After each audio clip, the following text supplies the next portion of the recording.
Olá, minha gente, tudo bem? Meu nome é Luciano Dutra, sou professor de Direito Constitucional aqui no Gran Cursos Online e vamos dar início a um curso de exercícios da banca CESP. Neste momento falaremos dos princípios fundamentais, aqueles princípios que estão no título 1 da Constituição Federal, artigos 1º ao 4º. Da leitura dos artigos 1º ao 4º, extraímos aqueles 8 princípios fundamentais, lembram? Princípio federativo, princípio republicano, princípio do Estado democrático de direito, princípio da soberania popular, princípio da separação dos poderes e ainda todos os fundamentos do artigo 1º, todos os objetivos da República Federativa do Brasil do artigo 3º e todos os princípios que regem as relações internacionais do artigo 4º. Sempre lembrando que no que tange ao artigo 1º, o candidato tem que decorar os fundamentos e entender o conteúdo de cada um deles. Agora, no que diz respeito aos artigos 3º e 4º, objetivos e princípios na ordem internacional, basta decorar, basta memorizar. Quem tiver dúvida pode visitar o meu curso completo, o curso teórico, que vocês vão ter uma aula bastante profunda acerca dos princípios fundamentais.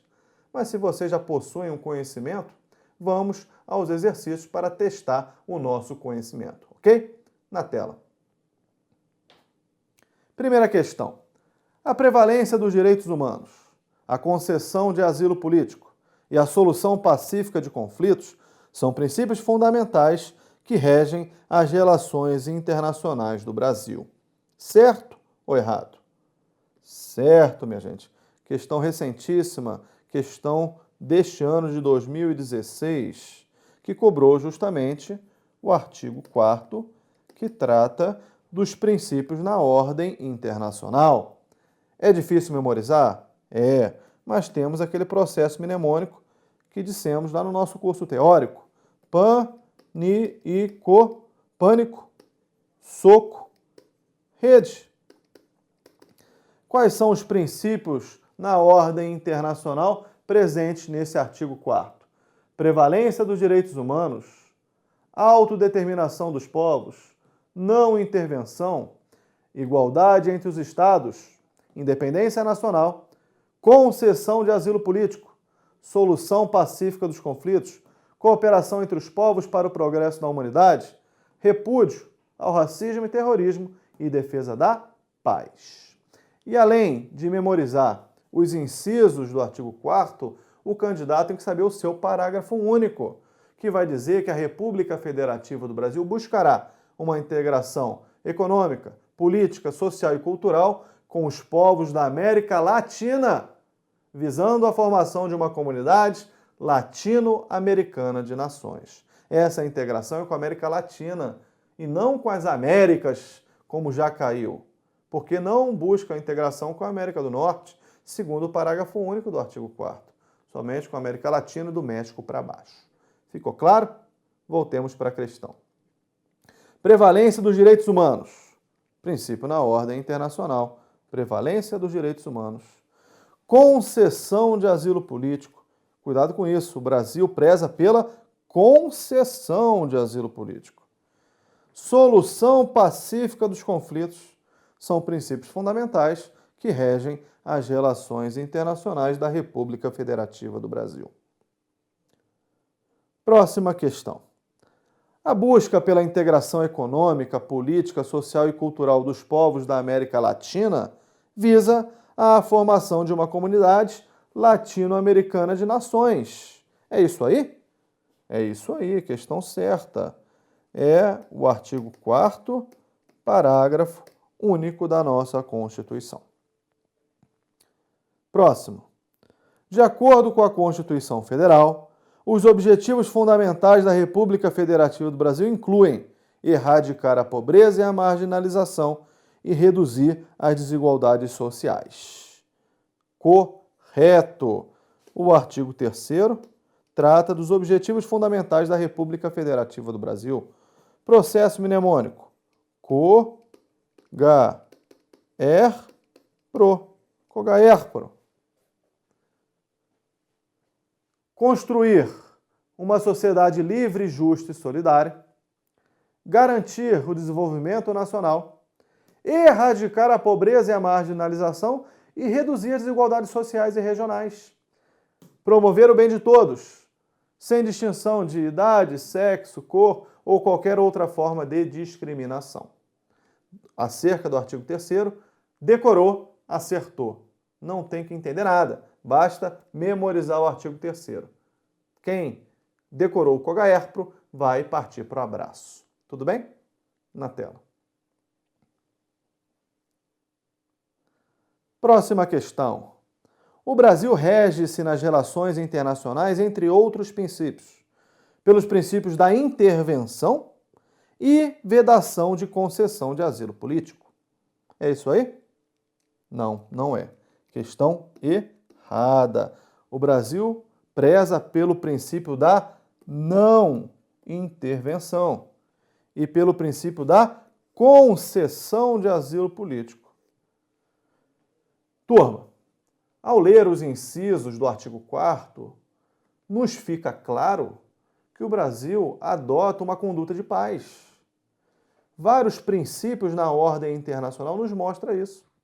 Princípio da não intervenção, princípio da solução pacífica dos conflitos, princípio da defesa da paz. O Brasil não se pauta na guerra, o Brasil se pauta pela paz. Isso fica claro a partir da leitura desse artigo 4º. Então, tomando essa premissa, partindo dessa premissa, fica claro que o Brasil adota o princípio na ordem internacional da não intervenção, não pelo princípio da intervenção. Ficou claro para vocês? Então, quando for para a prova, esqueci o pânico soco-rede. Lembre-se dessa aula. Qual que é o ponto de partida da República Federativa do Brasil nessa relação internacional? É uma conduta pautada pela paz, não intervenção, solução pacífica dos conflitos, defesa da paz. Fechado? E no que diz respeito ao asilo político, o Brasil preza pela concessão do asilo político, como faz direto. Vira e volta assistindo aos noticiários, nós observamos que o Brasil concedeu asilo político para alguém. O Brasil concede asilo político. É um dos princípios que regem as relações internacionais da República Federativa do Brasil. Tudo bem? Na tela. Próximo. O pluralismo político é princípio fundamental que assegura aos cidadãos até mesmo o apartidarismo. Certo ou errado? Certo, minha gente. Está cobrando os fundamentos do artigo 1º. Quais são os fundamentos do artigo 1º? Sociedival plu. Sociedival plu. Está cobrando pluralismo político. Mas eu vou aproveitar a questão para falar um pouco mais sobre eles. Então, quais são os fundamentos? Soberania, cidadania, dignidade da pessoa humana, valores sociais do trabalho e da livre iniciativa e pluralismo político. Vamos aprofundar acerca do estudo de cada um deles, porque isso é importante. Soberania pode ser observada sob a ótica interna ou sob a ótica internacional. Sob a ótica interna, soberania é o poder de impor aqui dentro a ordem jurídica, as leis existentes. Soberania também pode ser observada sob uma ótica internacional, sob uma ótica externa. Nesse caso, soberania será o dever de observância da igualdade entre os Estados. Todos os Estados que se relacionam nesta ordem internacional são igualmente soberanos. Ficou claro? Soberania, ótica interna, poder de impor as leis. Ótica externa, dever de observância da igualdade entre os Estados. Soberania, cidadania. Cidadania também pode ser observada sob um duplo aspecto. Cidadania pode significar que a pessoa é detentora de direitos fundamentais, todos, nesse caso é um sentido amplo de cidadania, mas cidadania também pode ser observada sob um sentido estrito, significando que a pessoa é detentora de direitos políticos. E, aliás, no direito é mais utilizado cidadania sob essa ótica estrita, como é o caso da ação popular do artigo 5º, 73. O cidadão poderá propor a ação popular. Quando a Constituição diz cidadão, está dizendo o brasileiro no pleno gozo dos direitos políticos. Cidadania no seu sentido estrito. Soberania, cidadania, dignidade da pessoa humana. É um fundamento que diz que o Estado brasileiro deve respeitar a existência digna de todos. O Estado brasileiro tem que entregar o mínimo existencial para garantir a todos uma existência digna. Valores sociais do trabalho e da livre iniciativa nos mostra a adoção por um modelo capitalista de Estado. E chegamos no pluralismo político, sem sombra de dúvidas, o mais importante. Turma, cuidado. Pluralismo político cai? Não, não cai. Despenca em concurso público. Pluralismo político é pluralismo de ideias. Decorre da adoção do regime de governo democracia. Se somos uma democracia, estamos num ambiente plural, num pluralismo político. Esse pluralismo de ideias. O pluripartidarismo é apenas uma decorrência do pluralismo político. Se adotamos a democracia como regime de governo, estamos num ambiente plural. Esse pluralismo político tem como decorrência o pluripartidarismo. Vários partidos, de direita, de centro, de esquerda. Tudo bem? Então, cuidado com o pluripartidarismo, que é pluralismo de ideias.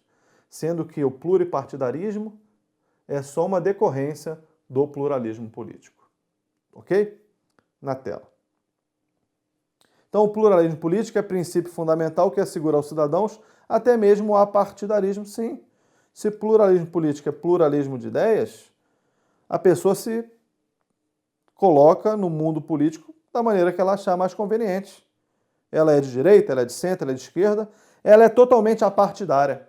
Ok, tudo isso será respeitado pelo chamado pluralismo político.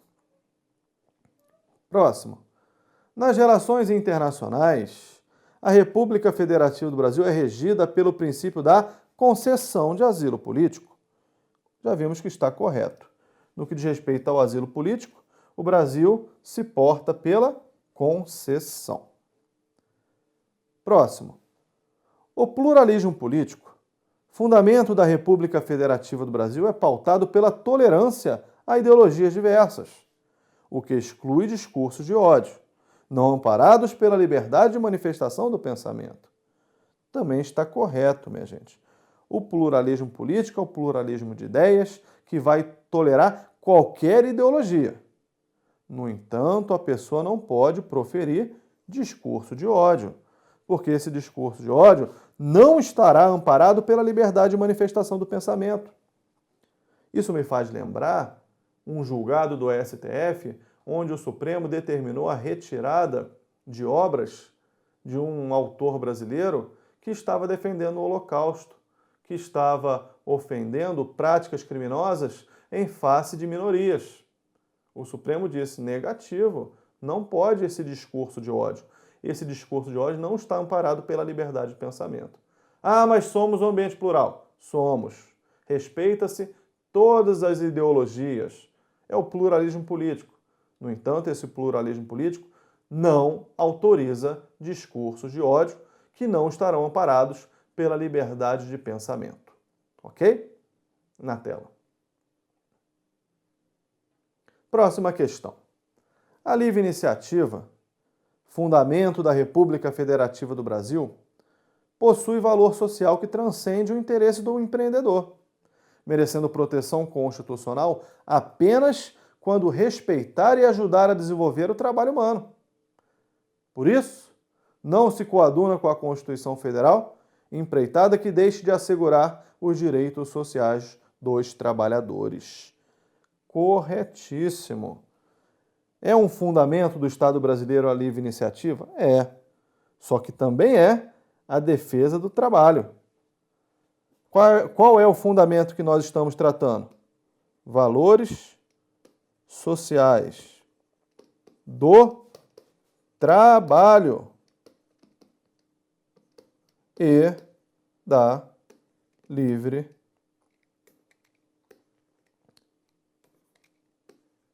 iniciativa. Valores sociais do trabalho e da livre iniciativa é um princípio fundamental. Livre iniciativa é um princípio fundamental, mas antes dele está o trabalho, de tal maneira que a livre iniciativa é garantida pela Constituição Federal, desde que essa livre iniciativa proteja o trabalho humano. Não pode a livre iniciativa simplesmente sobrepujar a pessoa, sobrepujar os direitos sociais que a Constituição preserva aos trabalhadores urbanos e rurais. Então a questão está correta. Próximo. De acordo com a Constituição Federal, o poder emana do povo, mas é dividido em 3 funções: executiva, legislativa e judiciária, que, bem delimitadas, são impedidas de exercer competências uma das outras. É isso mesmo? Não, não é. Questão errada, porque não há um impedimento de um poder exercer função do outro.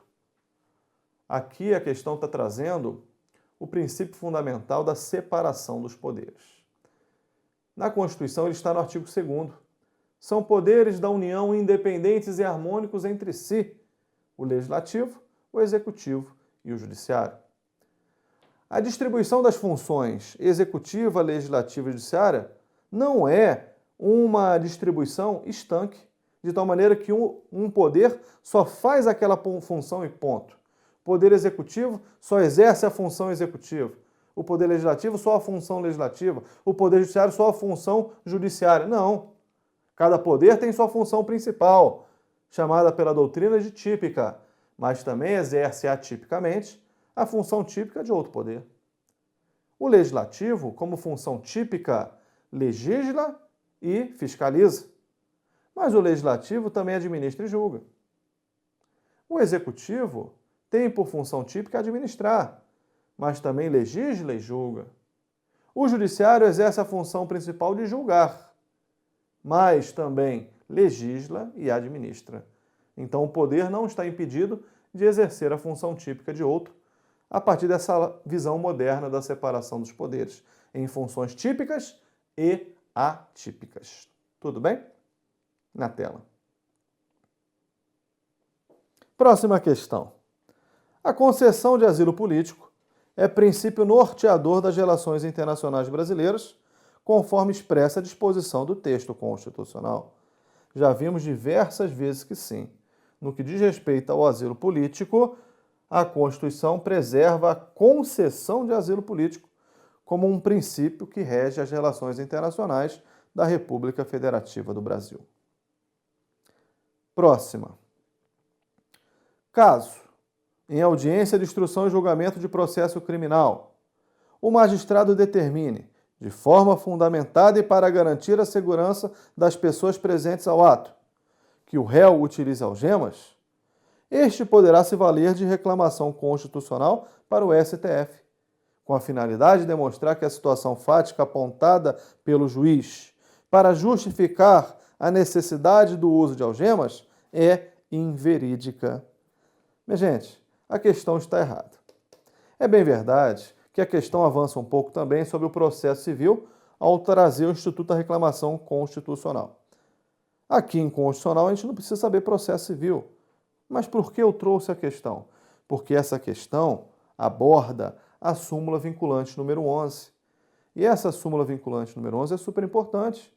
E ela vai ao encontro do estudo dos princípios fundamentais, porque ela preserva a dignidade da pessoa humana, como fundamento da República Federativa do Brasil.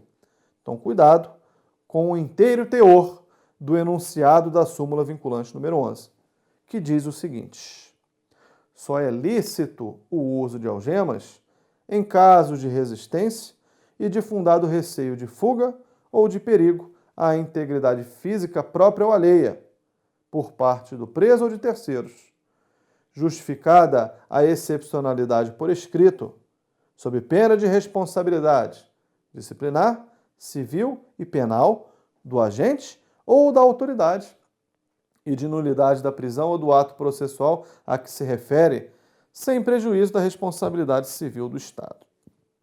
Então é possível usar algemas? É, de forma excepcional, justificada a excepcionalidade por escrito. E essa justificativa tem que se pautar no caso de resistência ou no caso de fundado receio de fuga ou de perigo à integridade física, própria ou alheia, seja por parte do preso ou de terceiros. Então percebam que o uso da algema é um uso excepcional, devendo se justificar por escrito essa excepcionalidade sob pena de responsabilidade disciplinar, civil e penal, ou ainda sob pena de nulidade do ato, seja a nulidade da prisão ou do ato processual a que se refere. E ainda, podendo haver responsabilidade civil por parte do Estado se o uso das algemas for utilizado de forma inadequada. Tudo isso para preservar a dignidade da pessoa humana como fundamento da República Federativa do Brasil, presente no artigo 1º, inciso 3. Tudo bem? Cuidado, portanto, com a súmula vinculante 11. Próxima questão. A democracia brasileira é indireta ou representativa? Haja vista que o poder popular se expressa por meio de representantes eleitos, que recebem mandato para a elaboração das leis e a fiscalização dos atos estatais. Certo ou errado? Errado. A democracia brasileira é semidireta, também conhecida como participativa. Semidireta ou participativa. Isso fica claro a partir da leitura do artigo 1º, parágrafo único, que vai deixar claro que todo poder emana do povo, princípio da soberania popular. Todo poder emana do povo, cujo exercício se dá por representantes eleitos ou diretamente nos termos da Constituição Federal. Então, se o exercício do poder se dá por representantes eleitos e também diretamente, é porque essa democracia é semidireta, também chamada de participativa. Então existem traços de democracia direta na Constituição Federal de 88? Existem. Plebiscito, referendo, iniciativa popular de leis, júri, ação popular, audiências públicas, orçamento participativo, tudo isso são traços de democracia direta presentes no nosso texto constitucional. Portanto, a nossa democracia é semidireta, também conhecida como participativa. Tudo bem? Na tela. Próxima questão. Se, em certa ação judicial, o juiz competente impuser ao Poder Executivo determinada obrigação, sob pena de multa diária pelo seu descumprimento, tal imposição não ofenderá o princípio da separação dos poderes. Correto, não ofenderá. Quando o juiz impõe multa, o que ele está fazendo? Ele está exercendo a sua função típica. A sua função típica de julgar. E, ademais, mesmo que estejamos falando do tal ativismo judicial, o ativismo judicial, como regra, quando bem utilizado, não ofende a separação dos poderes. E o que é esse ativismo judicial? É quando o judiciário sai daquela sua inércia típica para tomar uma atitude proativa, determinando a implementação excepcional de políticas públicas, para, ao fim e ao cabo, proteger a Constituição Federal. Exemplo, uma pessoa está no leito de morte, bate na porta de hospitais públicos, não consegue internação. Se ela não for para uma UTI imediatamente, ela morre. Aí, a partir dessa negativa do Executivo, a pessoa bate nas portas do Poder Judiciário dizendo: senhor juiz, preciso imediatamente de uma UTI. O juiz pode determinar a internação imediata sob pena de multa diária. E isso não fere a separação dos poderes. Isso é o tal do ativismo judicial. O judiciário vai determinar uma implementação excepcional de uma política pública, no caso, política pública de saúde, para garantir a dignidade da pessoa humana, deste que está na beira da morte. Então, minha gente, quando o judiciário aplica a multa diária, não está ferindo a separação dos poderes. Ele está julgando, exercendo sua função principal, sua função típica. Mesmo que no contexto do ativismo judicial não se fala em quebra do princípio da separação dos poderes. Tudo bem? Na tela. Próxima questão. O pluralismo político traduz a liberdade de convicção filosófica e política, assegurando aos indivíduos, além do engajamento pluripartidário, o direito de manifestação de forma apartidária. Já vimos que está correto. Olha a importância de conhecer o pluralismo político. Como eu disse, não cai não. Despenca em concurso público. Pluralismo político como pluralismo de ideias. O pluripartidarismo é uma decorrência do pluralismo político. Próxima questão. A dignidade da pessoa humana, princípio fundamental da República Federativa do Brasil, promove o direito à vida digna em sociedade, em prol do bem comum, fazendo prevalecer o interesse coletivo em detrimento do direito individual. Errado. Foi uma questão que gerou uma certa polêmica logo após a cobrança, mas, de fato, a questão está errada, porque a dignidade da pessoa humana vai proteger também o direito individual daqueles que integram uma determinada comunidade. Não significa que o interesse coletivo vai prevalecer sobre o direito individual sempre, não é isso. A dignidade da pessoa humana vai proteger o direito individual também. Vamos voltar ao exemplo que eu acabei de dar do SUS. Ora, se eu internar aquela pessoa, eu quebro a entidade federativa. Não interessa. Aqui a gente não está falando de interesse coletivo, a gente está protegendo a dignidade da pessoa humana daquele que está na beira da morte. Então a dignidade da pessoa humana vai proteger também o direito individual de cada um que integra uma determinada comunidade.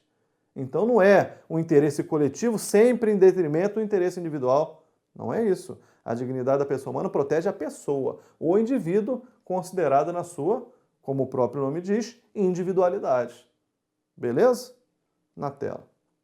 Então a questão de fato está errada, muito embora tenha gerado uma certa polêmica na época, a dignidade da pessoa humana protege o direito individual de cada um que integra aquela sociedade.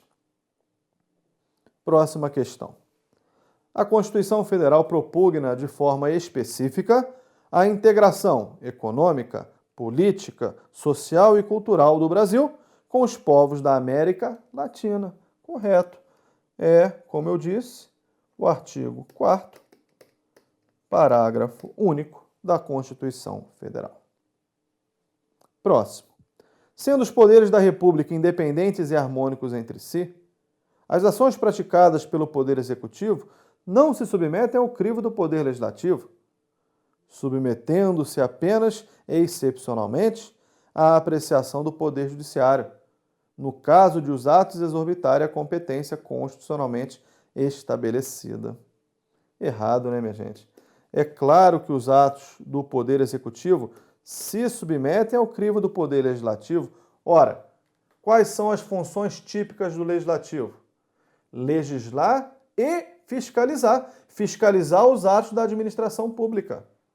No âmbito federal, o Congresso Nacional fiscaliza a Presidência da República, se valendo para tanto do Tribunal de Contas da União, que é um órgão auxiliar do Poder Legislativo nessa tarefa fiscalizatória.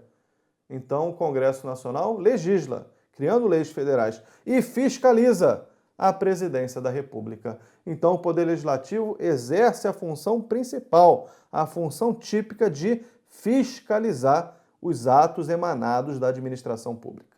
Tudo bem? Na tela. Próxima questão. Ao implementar ações que visem reduzir as desigualdades sociais e regionais e garantir o desenvolvimento nacional, os Estados põem em prática objetivos fundamentais da República Federativa do Brasil. Correto. Objetivos fundamentais da República Federativa do Brasil. Artigo 3º, COGAERP. Construir uma sociedade livre, justa e solidária, garantir o desenvolvimento nacional, erradicar a pobreza e a marginalização e reduzir as desigualdades sociais e regionais e promover o bem de todos, sem distinção de idade, sexo, cor ou qualquer outra forma de discriminação. Então a questão está correta. Próximo. O estabelecimento pela Constituição de que todo poder emana do povo, que o exerce por meio de representantes eleitos ou diretamente nos seus termos, evidencia a adoção da democracia semidireta ou participativa. Já falamos? Já falamos. Correto. É o artigo 1º, parágrafo único da Constituição Federal. Todo poder emana do povo. Princípio da soberania popular. Como se dá o exercício desse poder? Por representantes eleitos ou diretamente? Se representantes eleitos mais diretamente, é porque a democracia é semidireta, também conhecida como participativa. E para terminar, a República Federativa do Brasil, formada pela união indissolúvel dos estados, municípios e Distrito Federal, adota a federação como forma de Estado. Correto. Turma, cuidado com essas nomenclaturas. Forma de Estado, federação unitária. Forma de governo, república e monarquia. Sistema de governo, presidencialista e parlamentarista. Regime de governo, também conhecido como regime político, democracia ou autocracia. Qual que é a forma de Estado adotada pelo Brasil? Federação. Fica claro a partir da leitura do artigo 1º caput. A República Federativa do Brasil, formada pela união indissolúvel dos estados, dos municípios e do Distrito Federal. Constitui-se um Estado democrático de direito e tem os seguintes fundamentos, sociediva ao pluro. Beleza? Qual que é a forma de Estado? Federação. Questão correta. Tudo bem? Na tela. Para terminar, deixo os meus contatos, e-mail prof_luciano_dutra@hotmail.com e o Facebook Luciano Dutra 3. Se quiserem acompanhar o curso pela nossa obra, Direito Constitucional Essencial, pela editora GEM. É isso, minha gente. Exercício é importante? É super importante. Nós temos que treinar no campo que nós vamos jogar. Qual vai ser o campo de jogo? Vai ser o CESP? Então temos que treinar o CESP. Esse modelo de questão do tipo certo e errado, que causa certa ojeriza em muito candidato, mas é tranquilo. Basta a gente treinar, nos adaptarmos a esse tipo de abordagem. Tudo bem? Se dúvidas houver, podem mandar por e-mail, podem me procurar no Facebook, estarei à disposição de vocês. Desejo a todos bons estudos, um forte abraço e fé na missão.